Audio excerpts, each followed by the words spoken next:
त्या पाडतोय उलटा.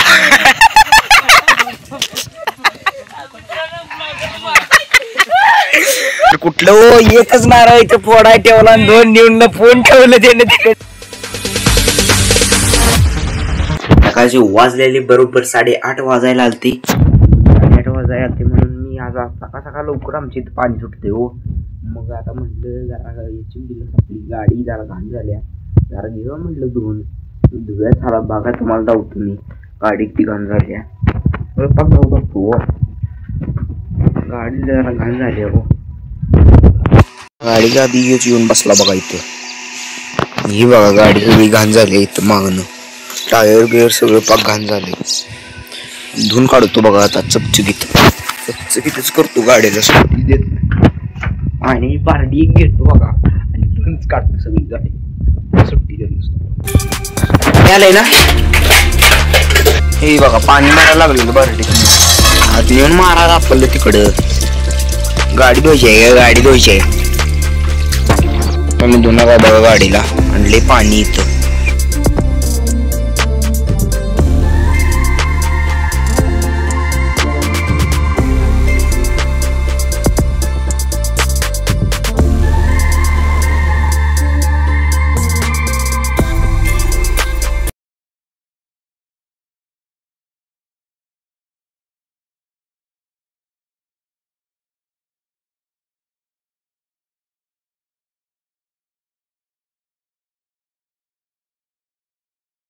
म्हणते नारळ काढायचा म्हणून लागलेत बघा इथले 2 काट्या सोडायला. इथले काट्या सोडायला लागली बघा काट्या काढायला. काय सांगायचं, नारळ काढायचा म्हणून काट्या सोडायला लागली. तिथं बांधलेल्या काट्या सुट्टी देत नसते तो. नारळ खाणारच खरं, काटे काढणारच. येळा बांधाय काय सांगितलं, लागली भांडायला तिथं दोघं बघा.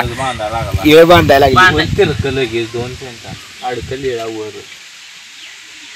बांधा म्हणताना यांचं असं बघा कट्ट मध्ये बांधून घेतलाय. आता पाडाच्या झाडांना लाच घालते इंजिनियर याला.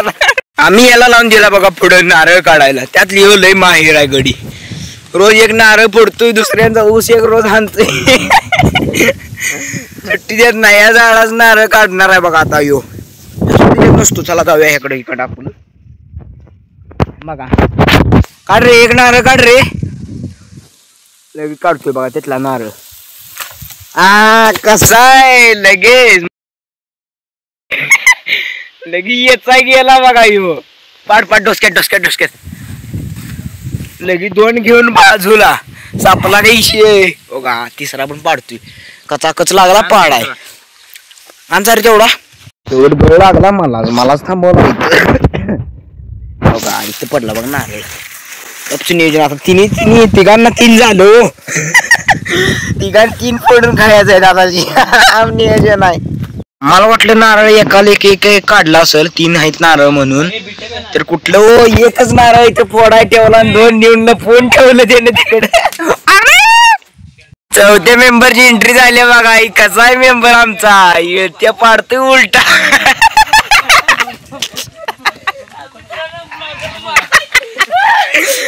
मारली आमच्या इकडे नारळ कसं सोलते ती बघा. डायरेक्ट येते लागते नारळ. वैरणचे राहायचे इथे नारळचे राहिलाय का बोंबलायचं इंजिनियर आणि घालाकडे त्याला नारळातलं पाणी प्यायसाठी बघा किती कष्ट घेते ती बघा. बघा लागला नारळ फोडायला कसा. आणि पाणी मला पाहिजे खरं. हे जो तोंड पाणी गेला हागायला बघा. पाणी काढायची टेक्निक असते अशी. इथनं पाडायचं त्याला 3 डोसकी असते. ती डोसकं फोडायचं त्यातलं एक वरचं डोसकं फोडलं नाही त्यातनं निघतंय पाणी.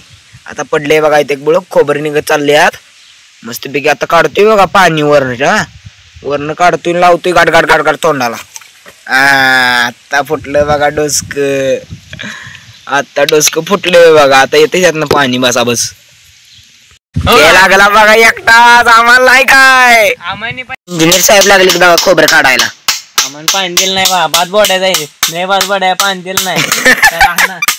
लागलोय बघा खोबरं खायला इथं बसून बघा. ओरिजिनल. तर मित्रांनो आपण दुपारी लागलेलो तिथे नारळ खोबरं बिबरं खायला. आमचं मला तुम्हाला शांत वाटत असलं कारण वारले ना, त्यामुळे गणपतीच काही नियोजन केलं नाही. त्यामुळे हे बघा सगळं बंद करून ठेवलंय आम्ही, सगळं बंद करून ठेवलंय. तुम्हाला आज सांगतो आमची कथा. सगळं आता ही बिंदल्याला आहे ना, सगळं सोडायचं आपल्याला, सोडायचं आहे सगळं. आज काढून घ्यायचंय. हे सगळं डेकोरेशन केलंय. काय यावेळीच गणपती झालं राहिलं नाही आवा, वाईट झालं हो. कसली मज्जा आली असते. आम्ही गाणे स्पीकर सगळं बाक आणणार होतो. सगळं पाक ती मेली एक बाई गावातली आमच्या भाऊकीतली होती हो. त्यामुळे स्वतः पाळल्याशिवाय आपल्याला काय पर्याय नव्हता. त्यामुळं आपण काय पर्याय नव्हतं, त्यामुळं काय गणपती पण बसवलं नाही. खरं पुढच्या वेळी मित्रांनो असलं जल्लोषात आपण गणपती बसवणार आहे. टॉपचं नियोजन करणार आहे. डॉल्बी बिल्बी आणणार आहे. मोठं दोन बेस बारका आणणार आहे. आणि मशीन सुद्धा 20,000 रुपयाचा खर्च करायला पाहिला. गुंतवणूक आपली 20,000 रुपये. वर्गण बिरगण निघल्या वाढा 23,000 रुपये. सगळं गच्च नियोजन करायचं पुढच्या वर्षी आपण.